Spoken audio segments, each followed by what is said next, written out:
It's good to know what our limits are. We all have limits and of what we can do, what's possible. And sometimes we try to push past our limits, but often that doesn't work out too good. This is a story about a time when I pushed past my limits and it really didn't turn out too well. When Edith and I were dating, when we were teenagers, we lived about 2 hours apart and we met at Lancaster Mennonite High School, and we started dating there in our senior year, and then we continued dating after high school. And so I would go to her place, and um, usually on weekends I would go there on Saturday, and I would stay there overnight Saturday night, and then come home Sunday night.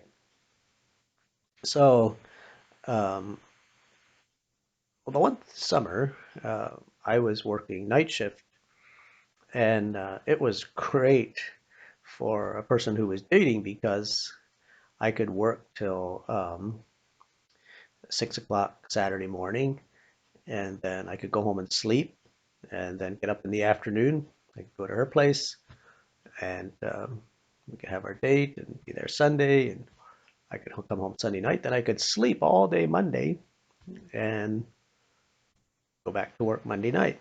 So it was a perfect schedule. One weekend, we were invited to a wedding, and so I thought, well, I'll work till 6 o'clock, and then if I go home and get a shower, I can go to her place and we can go to the wedding, and it'll be great. I'll just have enough time, just enough time to do that. So I worked till 6 o'clock Saturday morning and went home, and our water pump was broken, so we had no water. So I had to go to my sister's place to get a shower, get ready to go to the Edith's place, pick up her, and then go to the wedding. So I went over to my sister's place, got a shower. Well, then I was running late. So I headed for her place. Now, it was the time of day when I was usually at home in bed sleeping. So, of course, I was getting sleepy. But I didn't have time to stop because we were just going to make it to the wedding on time, and I didn't want to be walking into the wedding with the bride. So I knew I just had to keep driving and just keep going until we got there, till I got there. Um, But I was getting sleepy, and I started to doze off, and then I'd wake up, and so I knew it was dangerous, but I knew I just had to keep going. I was going to make it. I was probably about a half an hour away from her place. I was going north on Highway 11 and 15, just south of Selinsgrove, Pennsylvania, and I fell asleep. And when I woke up, my nose was sore. I think it was bleeding. I kind of forget. And my hood on my car was standing straight up. I couldn't see out the front, but I was still going down the highway. I knew I hit something, but I didn't know what. I looked out the side window. The yellow line was still beside me, so I knew I was still in my lane. So I slowed down. I eased off to the side of the road and I stopped. Way down the road, there was a car with the back end pushed in. That's probably what I hit.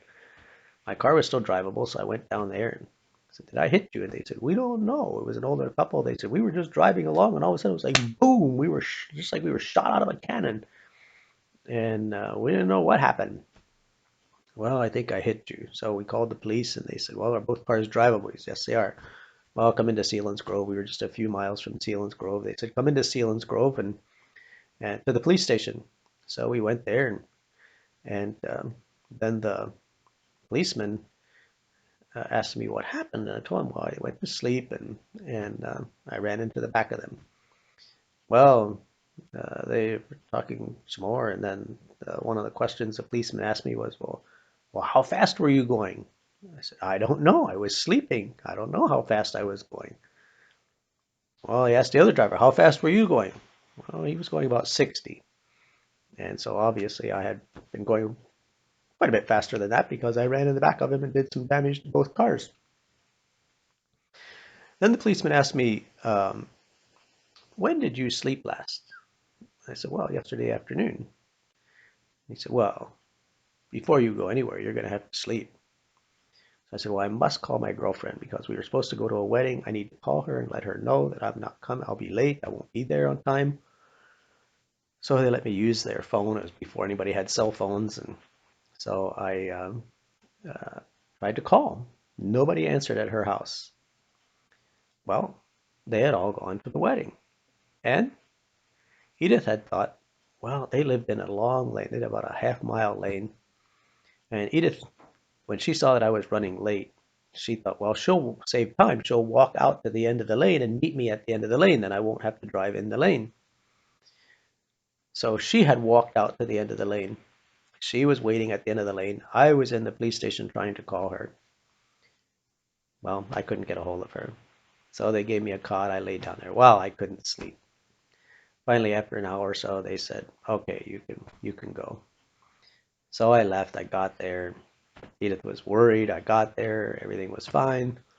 I forget. I think maybe we went to the reception. I don't know, but I forget what happened with the wedding. But anyway, you know, it would have been better for me to just stop, walk around, get some exercise, get out of the car, get myself awake, fully awake. But I thought I can do it. I'll just keep going. I'll just keep going. But in the end, it didn't work out too well. And when we try and push ourselves past our limits, uh, it often doesn't turn out well. We need to know what our limits are and not push ourselves past our limits.